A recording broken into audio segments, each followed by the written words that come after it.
नमस्कार दोस्तों, भारत एक सोच की खास पेशकश किसका होगा उत्तर प्रदेश, क्या है जनादेश में। आपके साथ मैं हूं चंद्रकांत और बात करेंगे आज उत्तर प्रदेश की एक विधानसभा सीट के बारे में जिसका नाम है सफीपुर।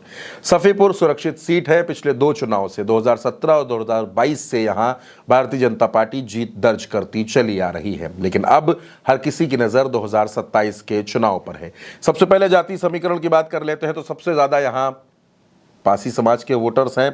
बात करें तो 73,000 के आसपास, ब्राह्मण 36,000, लोधी 32,000, मुसलमान 30,000 से ज़्यादा, यादव 20,000, ठाकुरों की बात करें तो 22,000 से ज़्यादा और दलितों की बात करें तो संख्या तकरीबन 70,000 के आसपास है। अब बात कर लेते हैं नतीजों पर। 2017 के चुनाव में भारतीय जनता पार्टी बम्बालाल दिवाकर को टिकट देती है। बम्बालाल को 84,000 से ज़्यादा वोट मिलते हैं। दूसरे नंबर पर बसपा के प्रत्याशी होते हैं रामबरन, जिनको 56,000 वोट मिलते हैं। और तीसरे नंबर पर सुधीर कुमार होते हैं समाजवादी पार्टी के, जो उस समय सिटिंग विधायक भी थे। उनको 48,506 वोट मिलते हैं। 2022 का विधानसभा चुनाव होता है। इस विधानसभा चुनाव में भारतीय जनता पार्टी के विधायक बम्बालाल दिवाकर को 1 लाख से ज्यादा वोट मिलते हैं और समाजवादी पार्टी के प्रत्याशी सुधीर कुमार 68,000 वोट हासिल करते हैं।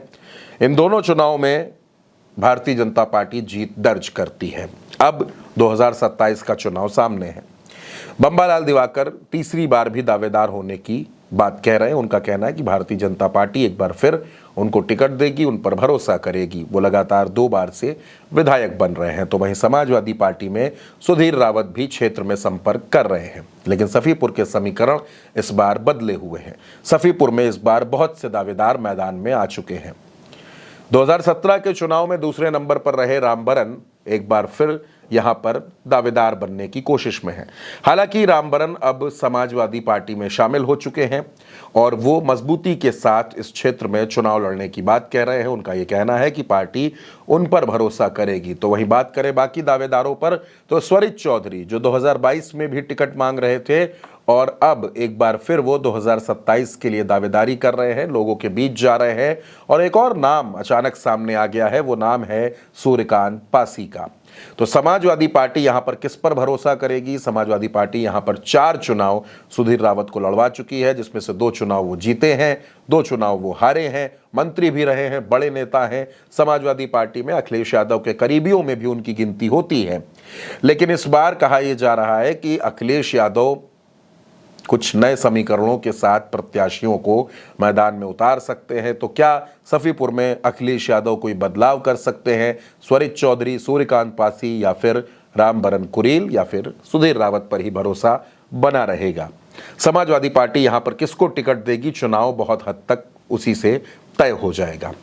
अब भारतीय जनता पार्टी क्योंकि 2 बार इस सीट को जीत चुकी है, तो तीसरी बार इस सीट को जीतने के लिए वो एड़ी चोटी का जोर लगा देगी और समाजवादी पार्टी भी अपनी इस सीट को जीतने के लिए कोई कसर बाकी नहीं रखेगी। तो सफीपुर की जनता भाजपा के साथ रहेगी या सपा के साथ रहेगी? दावेदार कौन होगा? सवाल बहुत सारे हैं। आप क्या सोचते हैं? आप अपनी राय कमेंट बॉक्स में जरूर लिखिएगा। चैनल को सब्सक्राइब कीजिएगा। नमस्कार।